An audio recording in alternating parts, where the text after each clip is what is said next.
Alright, in this video we are looking at water and nutrient transpiration in plants. So we're looking at the transfer of minerals and sugars and water up and down the stem of a plant from the roots to the leaves. So we're going to go through the process of how that actually occurs and discuss some of the structures that you would have read about in some of your assignments so far.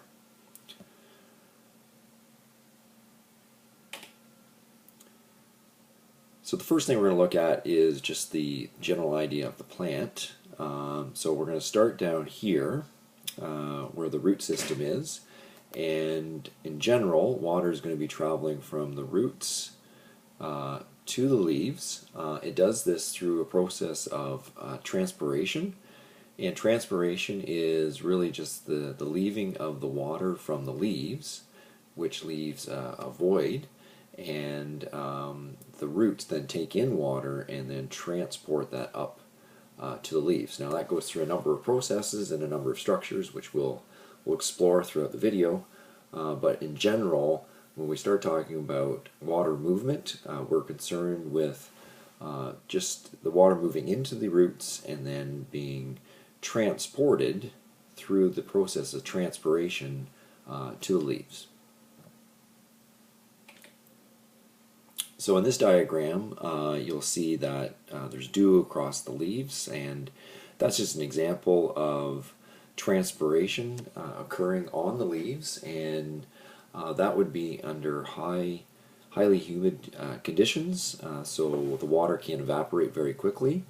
But as the leaves go through photosynthesis, the gas exchange of carbon dioxide and oxygen go through the stoma, and when that stoma is open, the water is able to move out of the leaves. And if it's really high humidity, you'll get that bubbling action on top of the leaves that you see in that diagram.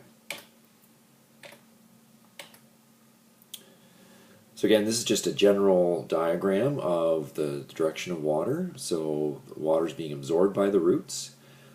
It's going to travel up the stem through the xylem, which we'll talk about a little bit later on, and then the arrows at the top there are just showing that it will evaporate from the leaves, and again it evaporates through the structure called the stoma. In this diagram you can see that in this area here the water has eventually made it to the leaves, so this would have traveled up from the roots all the way up to the leaves, and this would be in the xylem, and the water you can see is moving outwards, represented by the blue dots, and it goes out through the stoma, and again the stoma opens up during photosynthesis, so we have the exchange of oxygen and carbon dioxide, and oxygen being the byproduct of photosynthesis and carbon dioxide being required to carry on photosynthesis. But during that time, water can leave the plant through the stoma, and that's really the process of transpiration. Transpiration is just the leaving of the water through the stoma, and because the water is leaving at such a great rate, it needs to be replaced by the root system.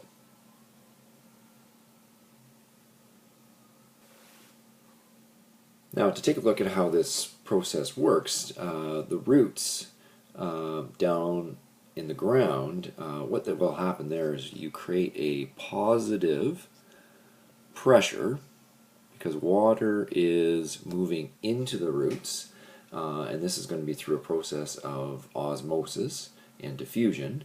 At the top, you're going to have negative pressure, because you have transpiration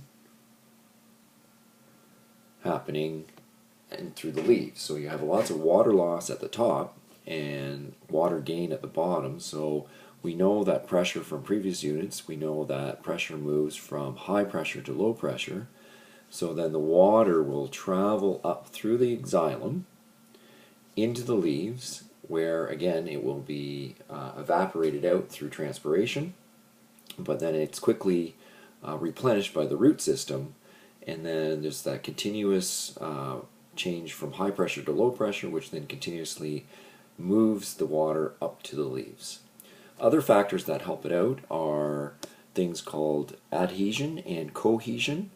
So adhesion is where the water molecules will actually be stuck to the side of the xylem, very much like water getting stuck to a glass. So that helps the water stay in the xylem. And the other factor is cohesion, where H2O molecules are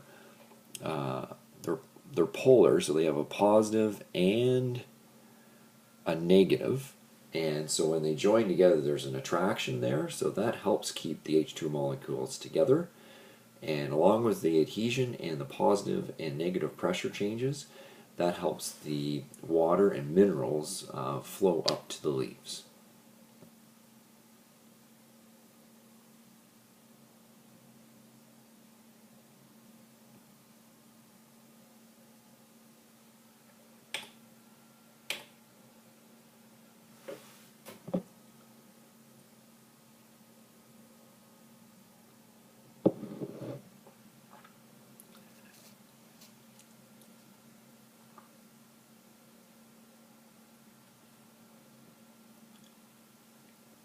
Now, factors that affect the rate of transpiration are light. The reason light is a factor, it stimulates the opening of the stomata, and the opening of the stomata then allows more evaporation to occur, and so the water leaves much more quickly. Also, light speeds up the whole process of photosynthesis, which then also increases that evaporation rate. Temperature, just in general, a higher temperature causes reactions to happen more quickly. So then we have a higher rate of evaporation just due to general ambient temperature. Humidity is a factor because the drier it is out, the quicker evaporation occurs off the leaves. Very much like if you were out exercising and you were in a very humid environment, you tend to sweat more and the water doesn't evaporate off your body. Whereas if you're in a drier condition, water definitely comes off your body much more quickly, and therefore you definitely evaporate at a higher rate. So it's the same thing with the leaves. So in a dry environment, leaves definitely evaporate at a much quicker rate. Wind, again, is another factor. Wind, when there's a movement of air, evaporation can occur much more quickly just because you are taking away that humidity. And the last thing is the moisture in the soil. So a high moisture content in the soil will create a higher pressure down the bottom of the roots, which then will drive that transpiration process much more quickly. So far we've been talking about how water exits the plant. So now we're going to focus on the root, where water is actually going into the plant. And so we're going to take a look at this diagram, and I'm just going to kind of go through the key components of that root structure that you would need to know for the test, and kind of how water is going to enter in and what process is used to get the water really into the xylem. So remember, the xylem is what's going to carry minerals and water up to the leaves. So we're going to focus on that. So I'm going to just kind of draw out a simple diagram, or kind of a flow chart of how the water is actually moved through the plant. The water starts on the outside of the root, and we're going to first cross the epidermis. So in a root, that would be the outer layer. It's definitely a protective layer of the root, but water can transport through that epidermis, and then it makes its way into the cortex. Now, between the epidermis and the cortex it's really classified as dead material, and there are tube structures, and the tube structures connect the epidermis and the cortex together, whereas within the cortex and the epidermis, we would refer to that as live tissue. And so in those areas you would actually have your cytoplasma and your nucleus and all the organelles that help the plant function. However, the connection between the epidermis and the cortex are almost like tube-like structures that would be classified as dead material. And the same thing's happening when you go from the cortex to the endodermis. It goes through a series of tubes, and the water is just being pushed through there, and it's being pushed through there by the combination of diffusion and osmosis. Once it reaches the endodermis, so endo being more inside and epi being the outside, it goes through an area which is referred to as the Casparian strip.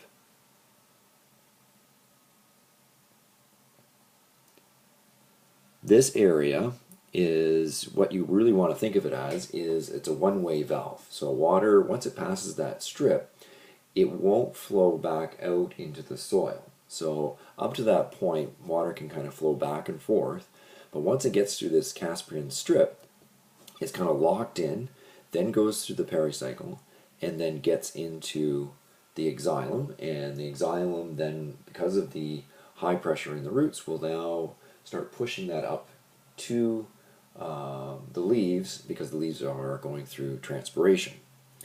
Now, some things that help that whole process, that osmosis process to occur, is through these different layers in the roots. So as we move down here, we have active transportation of minerals and proteins, and what that does is it creates a high concentration, right? So we increase the concentration inside or past that Casparian strip and then into the xylem, and because there's such a high concentration here, then we have water flowing in due to osmosis. Because osmosis is the movement of water, and the water's moving because it wants to reduce the concentration level of the area that has a high concentrate solute level. So active transportation allows that to occur because the minerals and proteins are being moved against their concentration gradient and being moved into the roots, because that takes energy, and then osmosis then quickly follows, and then that allows water to get into that xylem. So again, going back to our original diagram, and this is a diagram that you would have seen in your textbook and you would have read about, and you've probably labeled a diagram like this already. So it's important for the unit test that you make sure you understand the functions of some key parts in this particular root structure. So definitely you have to understand epidermis, cortex you want to focus on. The Casparian strip is very important because that is what prevents water from flowing backwards. And then the xylem, which we're going to talk further about, and the phloem are some key components to that root structure.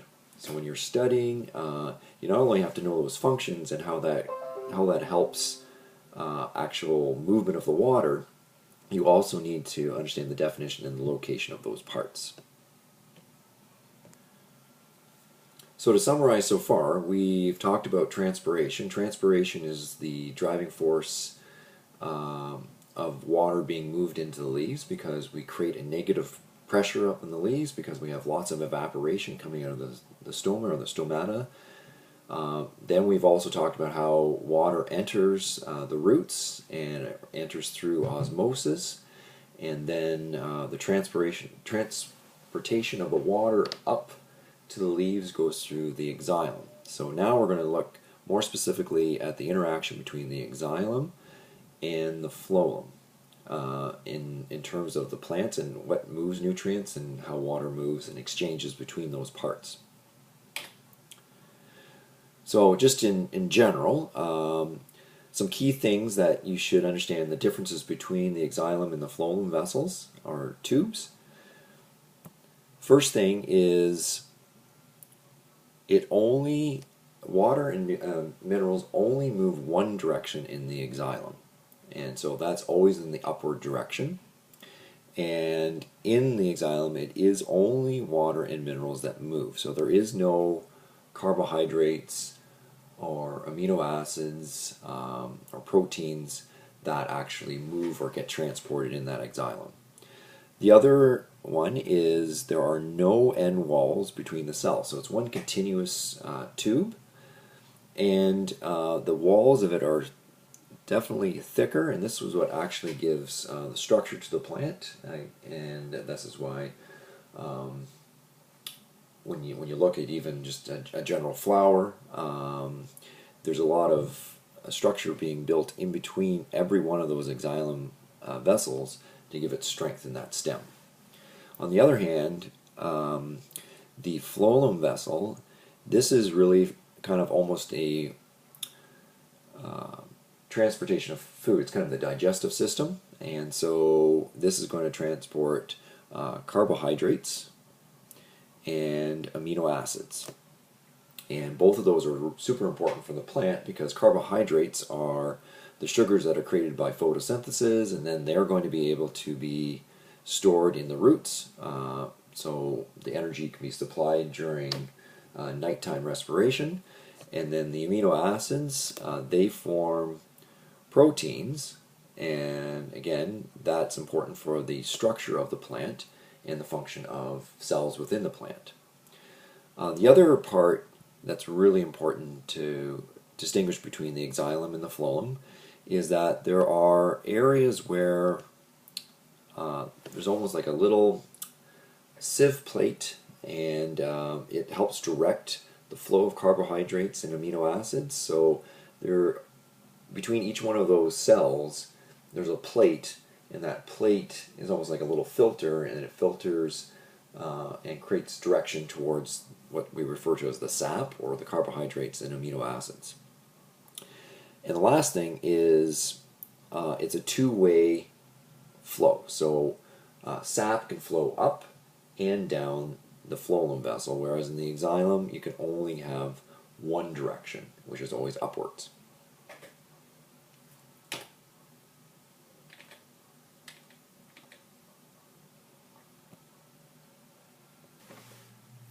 Alright, so we're going to look at the interaction between the phloem and the xylem now. So we know the xylem carries the water and minerals up to the leaves, and that's the driving force behind that is transpiration. In the phloem, that's where you're getting your transport of carbohydrates and amino acids. So the way the whole driving force behind that is we look at what's called a source, right? And the source, which you would have read about or seen in another PowerPoint, a source is where carbohydrates are being produced. So this is where photosynthesis is occurring. So photosynthesis, remember, is the product of that is oxygen and glucose. So the source is occurring in the leaves, so it's the driving force behind capturing the sun's energy and then transferring it into a usable form, which is glucose. The plant then turns it into sucrose, which is just another sugar form, and that sucrose then enters the phloem tube through the process of diffusion, because we have a high concentration in the leaves, low concentration in the phloem, and now it's going to start moving out passively into the phloem. Along with that, you're also going to get some amino acids. So they're also going to move into the phloem. So again, the source is where the energy is actually being made and where it's going to then be transferred to or from to the phloem tube. So inside the phloem, now we're going to have a high concentration. So remember, the square brackets means concentration. We're going to get a high concentration of sucrose and amino acids. Well, between the xylem and the phloem, again, we have tubes, and those tubes allow the passage of water from one tube to the other, or one vessel to the other vessel. So because we have a high concentration of sucrose and amino acids in the phloem tube, what starts happening is H2O molecules, which are always present in the xylem, start flowing over to the phloem due to osmosis. Again, osmosis is that movement of water, and it's doing that. The driving force behind that is the high concentration in the phloem of sucrose and amino acids. So what that produces is a high turgor pressure. And so when you look at a leaf, or sorry, when you look at a plant that's healthy, the leaves are fully out and the petals of the flowers are full color and so on. When a plant loses water, it loses turgor pressure, and that's where you see the leaves starting to wilt and then the stems starting to bend over. And then as soon as you start watering the plant, you'll see that the turgor pressure starts increasing, and then the leaves start unfolding and come out fully. So in a healthy plant, you're going to get sucrose and amino acids into that phloem tube, and then osmosis is going to occur, which is going to allow H2O, or water, come from the xylem to the phloem. Well, this is going to be a high turgor pressure at the source. Then we're going to move all the way down to the sink, and the sink would be located in the roots and other storage areas, or other areas where they need carbohydrates in the plant, but we'll just use the roots as an example. So in the roots, we would have a low turgor pressure. So again, we know that we can move from high pressure to low pressure. So the sap, which is really sucrose and amino acids, starts moving down, and then when it gets to the sink, it starts moving in due to active transportation. So active transportation, so specialty proteins are now going to start moving sucrose and amino acids into the roots, and they're going to store that for future use, right? So during the night, we have to go through nighttime respiration or dark respiration. It's going to have to use some of those carbohydrates to survive. Amino acids are going to be used for protein structures and so on that are in the plant. So it's a storage area. So a sink is a storage area. A source is where it's actually produced. The difference between the source and the sink is a change in pressure. The reason there's a change in pressure is because we have osmosis occurring from the xylem to the phloem at the source, so that increases the water concentration. Then that pushes down on the phloem and then moves the water into, or moves the nutrients into the sink, or transports the nutrients to the sink location, and then active transportation then moves them into the sink.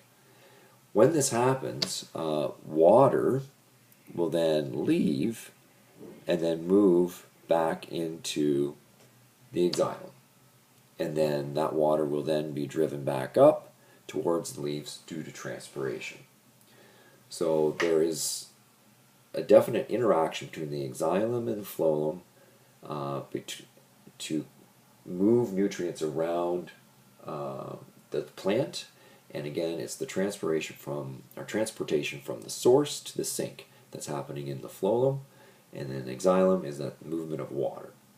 That whole section is really what's called your vascular bundle, right? So when you looked at some of your previous work, you would have looked at a root structure, you would have had a vascular bundle. The vascular bundle is made out of the xylem and the phloem. They both function slightly differently, but they're both definitely connected together by tubules, which then allow that transport of water from one side to the other. So the final diagram here is, again, just kind of a summary of what I just drew on the other slide. And again, when you study and prepare for this unit test, you should understand the transportation of nutrients, so both water and minerals, as well as carbohydrates and amino acids, understand the driving force behind that. Why do they move from one location to another? And so in order to understand that, yeah, you need to know the parts of the plant, you know the parts of the leaves, but more importantly, you should know the function of them and how the function of each one of those parts uses the idea of active transportation, osmosis, and diffusion, and the idea of pressure changes in order to move those nutrients around.